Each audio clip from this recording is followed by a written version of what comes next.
Right.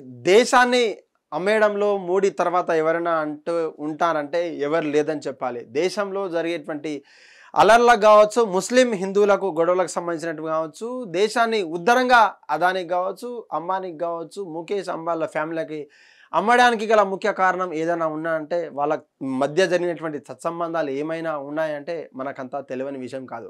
ఇదే చర్చనీయాంశంగా మారింది. భాగల్పూర్ బీహార్లోని అప్కమింగ్ ఎలక్షన్స్లో భాగంగా మీ అందరికీ ఫ్రీ కరెంట్ ఇస్తామంటూ అదాని చెప్పడం, ఇప్పటికే దాదాపు 1050 ఎకరాలకు సంబంధించినటువంటి భూమిని ₹1 సంవత్సరానికి ₹1 లీజ్కి ఇచ్చినటువంటి, అది కూడా 33 ఏళ్లకు లీజ్కి ఇచ్చినటువంటి బీజేపీ గవర్నమెంట్ ఎంత చేతగాని గవర్నమెంటో ఒక్కసారి చూడొచ్చు. అంటే గతంలో జరిగినటువంటి మహారాష్ట్ర ఎలక్షన్స్ కావచ్చు, బీహార్ కావచ్చు, ఛత్తీస్గఢ్ కావచ్చు, జార్ఖండ్ కావచ్చు, ఇటువంటి ఎలక్షన్స్లలో ఆ ప్రజలకు అక్కడ ఉన్నటువంటి ధారావిలో పవర్ ప్లాంట్ ప్రాజెక్ట్ కూడా గౌతమ్ అదానికే ఇచ్చారు.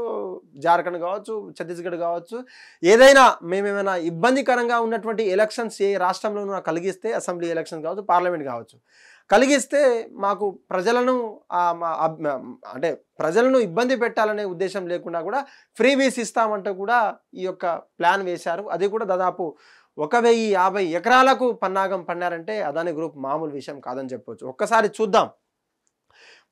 అదాని పవర్కి మోడీ గవర్నమెంట్ ఇప్పటికే లీజ్కి ఇచ్చినటువంటి పరిస్థితి 33 సంవత్సరాలు. కానీ ఆ యొక్క భూములు ఏ విధంగా ఉన్నాయి, ఆ భూముల సరిహద్దుల్లో ఎటువంటి ప్లాంట్స్ ఉన్నాయి, లేకపోతే అక్కడ ఉన్నటువంటి ప్లాంట్స్ కావచ్చు, అక్కడ ఉన్నటువంటి జనాలకు ఆహార విధంగా కావచ్చు, ఎకోసిస్టమ్ కావచ్చు, ఎలా దెబ్బతింటుందో ఒక్కసారి మనం చూద్దాం. అక్కడ ఉన్నటువంటి ఎకరాల భూమిలో ఏదైతే ఉందో కేసరి కావచ్చు, రసాయనం కావచ్చు, బెంగనపల్లి కావచ్చు, అనేక రకమైనటువంటి మామిడి పళ్ళకు సంబంధించినటువంటి ఏదైతే ఇండియన్ ఫ్రూట్ అంటామో ఆ ఇండియన్ ఫ్రూట్కి సంబంధించినటువంటి మామిడి పండు ఇష్టంగా తినేటువంటి ఇండియన్లో ఒక మామిడి పండు అని చెప్పుకోవచ్చు.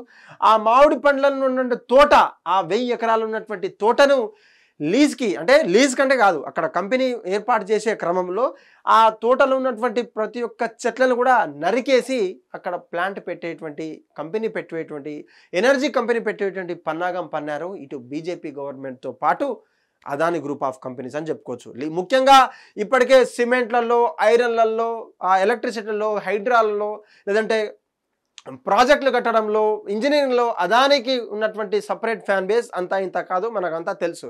కానీ పోర్ట్లలో, బీఫ్ ఎక్స్పోర్ట్లలో, ఇటువంటి అన్నిట్లో కూడా టాప్ కంపెనీలకు మనకంటూ షేర్ ఇచ్చేటువంటి బీజేపీ గవర్నమెంట్కి ఇది ఒక సిగ్గుచేటుగా ఉంది. రానున్న బీజేపీ ఎలక్షన్స్ ఎట్లైనా గెలవాలని చెప్పేసి అక్కడ ఉన్నటువంటి జనాలందరినీ కూడా హౌస్ అరెస్ట్ చేసి మరి వాళ్ళను ఇబ్బంది పెట్టి దిగ్బంధనం చేసి ఈ యొక్క ప్రాజెక్టుకి సంబంధించినటువంటి ₹1 మాత్రమే, అది కూడా 33 సంవత్సరాలకు గాను లీజుకి ఇచ్చినటువంటి గవర్నమెంట్ ఏదైనా ఉంటాయంటే అది బీజేపీ గవర్నమెంట్. ఒక్కసారి చూద్దాం మిత్రులారా. అయితే ముఖ్యంగా ఇప్పుడు గవర్నమెంట్ అడ్రస్ చేసేటువంటి ఎకరాలలో ఒక్కసారి ఏ రాష్ట్రాల్లో కలిగినటువంటి ఉన్నాయి, మహారాష్ట్రలో పవర్ ప్లాంట్ ఎక్కడ జరిగింది, లేకపోతే జార్ఖండ్లో కావచ్చు, ఛత్తీస్గఢ్లో కావచ్చు, ఒరిస్సాలో వాళ్ళకు అప్పజెప్పినటువంటి గౌతమ్ అదానికి గవర్నమెంట్ అప్పజెప్పినటువంటి సెంట్రల్ ప్రాజెక్ట్స్ ఏమేమి ఉన్నాయో ఒక్కసారి చూసే ప్రయత్నం చేద్దాం.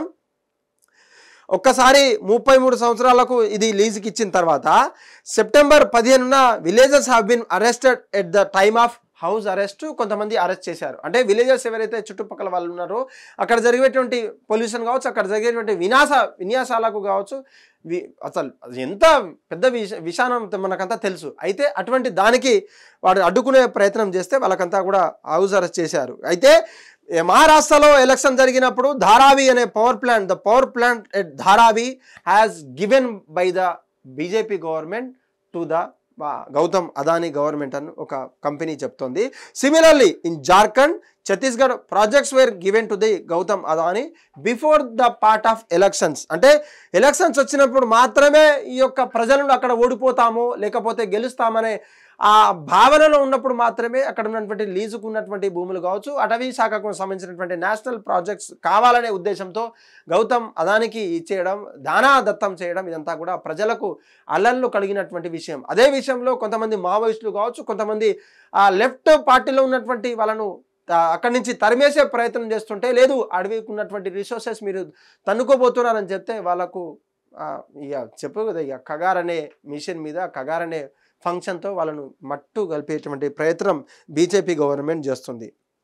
ఇప్పటికే దాదాపు ఎన్నో లక్షల కోట్ల అప్పు చేసినటువంటి ఈ Adani government, Adani power plant కావచ్చు, ఆర్బీఐ నుంచి కావచ్చు, బీజేపీకి ఎటువంటి సపోర్ట్ చేస్తుంది, లేకపోతే కేవలం రాష్ట్రంలో ఉన్నటువంటి ఎలక్షన్స్ నేపథ్యంలోనే ఈ యొక్క అంటే అక్కడ ఫ్రీ కరెంట్ ఇస్తామనే ప్రజల్ని హావభావాలతో మభ్యపెట్టి ఈ యొక్క విలువైనటువంటి భూములను అక్కడ బాగా పండేటువంటి బీహార్లోని బాగల్పూర్ పండేటువంటి మ్యాంగోస్ అంతా కూడా ఒక్కసారిగా కట్ చేసేస్తే అక్కడ ఎకోసిస్టమ్ అంతా దెబ్బతినేటువంటి అవకాశం కూడా కనిపిస్తూ ఉంది. అనేక మంది ప్రొటెస్టులు కావచ్చు, ఎకోసిస్టమ్ని ప్రేమించే వాళ్ళు, పర్యాటక ప్రేమికులు, అక్కడ ఉన్నటువంటి మేజర్ రైతులకు సంబంధించినటువంటి లీడర్స్ అంతా కూడా ప్రొటెస్ట్ చేస్తే వాళ్ళకు ఇళ్లకు పరిమితం చేసి దానాదత్తం చేసినటువంటి గవర్నమెంట్ ఏదైనా ఉందంటే అది BJP government. Adani group of కంపెనీస్కి దానాదత్తం చేయడం ఎంతవరకు కరెక్ట్ అంటూ ఇటు కాంగ్రెస్ పార్టీలో నుంచి ముఖ్య లీడర్లతో పాటు అపోజిషన్ ఉన్నటువంటి అన్ని లీడర్ల పార్టీయేతర లీడర్లకు సంబంధించినటువంటి కూడా కోరుతున్నారు. మరి ముఖ్యంగా బీహార్లో జరిగేటువంటి అన్ని పరిణామాల్లో, అన్ని క్రమాల్లో ఏదో డెవలప్ చేస్తామంటూ ప్రతిసారి గవర్నమెంట్ చెప్పినప్పటికీ అక్కడ కొంత ప్రాంతం మేర కానీ ఇంకో ప్రాంతంలో డెవలప్మెంట్ కావచ్చు, అక్కడ ఉన్నటువంటి ఏ ఆస్పెక్ట్స్లో కూడా మనకు డెవలప్మెంట్ కనిపించినటువంటి పరిస్థితి.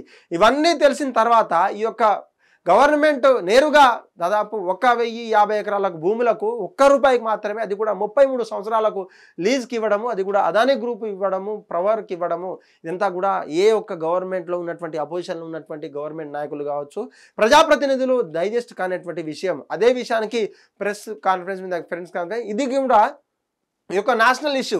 మొన్న తెలంగాణ రాష్ట్రంలో జరిగినటువంటి ఉదాహరణకు చెప్తా, తెలంగాణ రాష్ట్రంలో జరిగినటువంటి హెచ్సియు ఏదైతే భూ వివాదం ఉందో అక్కడ 400 ఎకరాలకు సంబంధించిన పైచిలకు సంబంధించినటువంటి భూ వివాదం కొన్ని చెట్లు కొడితేనే సుప్రీంకోర్టు అల్లర్ల మీద అల్లరి చేసింది. తెలంగాణ రాష్ట్రం పోలీసు శాఖ కావచ్చు, ఎన్ఫోర్స్మెంట్ కావచ్చు, అక్కడ ఉన్నటువంటి ఎండోమెంట్స్ ఆఫీసర్లు కావచ్చు, అగ్రికల్చర్ ఆఫీసర్లు కావచ్చు, ల్యాండ్ ఫారెస్ట్ సంబంధించినటువంటి సిఎస్తో పాటు మమ్మల్ని అందరినీ జైలు పంపిస్తాం, అక్కడ కొట్టేసినటువంటి చెట్లను ఎట్లా పునరుద్ధరణ చేస్తారు, లేకపోతే మిమ్మల్ని అందరినీ కేసు పాలు చేస్తాం, జైల్లో కటకటాలు నెట్టిస్తామంటూ సీఎంలతో పాటు అక్కడ మినిస్టర్లను కూడా బెదిరించినటువంటి సుప్రీంకోర్టు ఈ యొక్క విషయంలో ఎందుకు జోక్యం చేసుకుంటుంది, లేకపోతే చేసుకోబోతుందా అంటే ఈ విషయాలన్నీ తెలియకపోవచ్చా?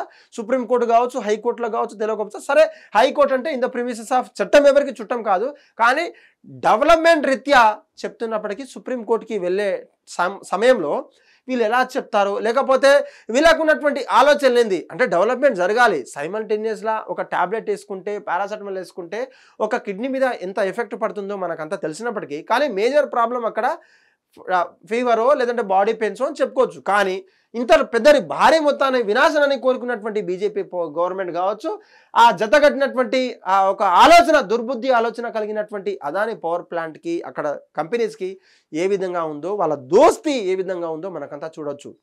రానున్న బీహార్ ఎలక్షన్స్లో ఎట్లయినా మీతో సపోర్ట్ ఉంటామంటూ అక్కడ ఉన్నటువంటి నాయకులు చెప్తున్నారు. కొంతమంది బీహారీ ప్రజలు ఆలోచన కలిగినటువంటి వారు బీజేపీని ఎట్టు పరిస్థితుల్లో రానియము అని చెప్తున్నటువంటి పరిస్థితి. కానీ బీహార్ ఎలక్షన్స్లో బీజేపీ కనుక గెలవకపోతే రానున్న టైంలో కూడా కాంగ్రెస్ పుంజుకునేటువంటి సమయం ఉంది. అది మరీ ముఖ్యంగా కాంగ్రెస్కి పార్టీ లేకుండా జన్ సూరజ్ యాత్ర అనే పార్టీ పేరుతో ముందుకెళ్ళినటువంటి ప్రశాంత్ కిషోర్, ఏ పార్టీ ఎలా గెలుస్తుంది, ఏ ఎమ్మెల్యే ఎలా గెలుస్తుంది అనే ప్రశాంత్ కిషోర్ కూడా దాంట్లో బరిలో ఉండడం, అక్కడ ఉన్నటువంటి ఎమ్మెల్యేను ఫైనలైజ్ చేయడము, సీఎం క్యాండిడేట్లో ఉన్నటువంటి విషయం అంతా కూడా తెలుసు. ఈ ముగ్గురులో అసలు ప్రధాన ప్రతిపక్షం ఎలా ఉంటుంది, బీజేపీ పార్టీ ఎలా పనిచేస్తుంది, కాంగ్రెస్ ఎలా, దాని మోటో ఏంటి, లోకల్ లీడర్స్ ఉన్నటువంటి నాయకులు ఏంటి, దీన్ని అడ్డుకోవాల్సినటువంటి బాధ్యత ఏంది? ఒకవేళ బీజేపీ గవర్నమెంట్ కనుక గెలిస్తే, బీజేపీ ప్రజలకు ఓటేస్తే మాత్రం ఇది జరిగి తీరుతుంది. ఒకవేళ ఏరే గవర్నమెంట్ కనుక ఫామ్ అయితే మాత్రం ఇంకో కొంచెం ముందస్తుగా ఆపేటువంటి అవకాశం, ఆ చెట్లకు ఉన్నటువంటి భరోసా ప్రజలకు కల్పించే వారి అక్కడ ఉన్నటువంటి లోకల్ లీడర్స్ ఎన్నుకుంటే ప్రశాంత్ కిషోర్ కావచ్చు, వేరే ఇతర కాంగ్రెస్ లీడర్లు కావచ్చు ఏర్పడితే కనుక ఈ యొక్క ఆగేటువంటి ప్రయత్నాలు చేస్తారు. కానీ గవర్నమెంట్ సెంట్రల్లో యాజ్ ఇట్ ఈస్ ఉంటుంది కాబట్టి యాజ్ యూజువల్గా వాళ్ళకు ఉన్నటువంటి పనులు కావచ్చు, వాళ్ళకు ఉన్నటువంటి చేసుకుంటారు. అదొకంతా కూడా ఆ పొలిటికల్ ఎజెండా కూడా మనకు తెలిసేటువంటి విషయం అంతా తెలుసు. కానీ ప్రజలు ఏ వైపు ఉంటారు, అక్కడ జరిగినటువంటి ఎలక్షన్స్ ఏ విధంగా తీసుకుంటారు, ఓట్ ఎవరికి వేస్తారనేది కూడా ఈ యొక్క ఆలోచనతో, ఈ యొక్క డెసిజన్తో, ఈ యొక్క భూమికి దారాదత్తం చేసినటువంటి బీజేపీకి చెంపదెబ్బ వేస్తారా, లేదంటే చెప్పినటువంటి పనులు చేస్తారని కూడా మనం త్వరలో తెలుసుకునేటువంటి ప్రయత్నం చేద్దాం. హిట్ టీవీ యాప్, ఇందులో short news, live news, entertainment shows, movies, digital magazines తో పాటు మీ జిల్లా వార్తలను కూడా ఫ్రీగా చూడొచ్చు. ఇంకెందుకు ఆలస్యం, వెంటనే హిట్ టీవీ యాప్ ని డౌన్లోడ్ చేసుకుని ఫ్రీగా ఎంటర్టైన్మెంట్ పొందండి. Hit TV app. Hit TV app. Please download hit TV app. Hit TV app ని ఫ్రీగా డౌన్లోడ్ చేసుకుని ఎంజాయ్ చేయండి. మీకు నచ్చిన ఎంటర్టైన్మెంట్ కోసం హిట్ టీవీ యాప్ ని ఫ్రీగా డౌన్లోడ్ చేసుకుని ఎంజాయ్ చేయండి. హిట్ టీవీ యాప్ ని డౌన్లోడ్ చేసుకుని ఆస్వాదించండి, ఆశీర్వదించండి. ఇంతమంది సెలబ్రిటీలు హిట్ టీవీ యాప్ ని డౌన్లోడ్ చేసుకోండి అని చెప్తున్నారంటే ఎంత మంచి యాప్ ఆలోచించండి. అమెరికా అమెరికా అమెరికా అమెరికాలో చదవాలనుకునే వాళ్ళకి విశ్వసనీయమైన పేరు మన శౌర్య కన్సల్టెన్సీ. UK లో 1 year masters, UK లో 1 year masters, 2 years work permit up to 5 years visa. Contact Saurya Consultancy. Contact 89851 89851.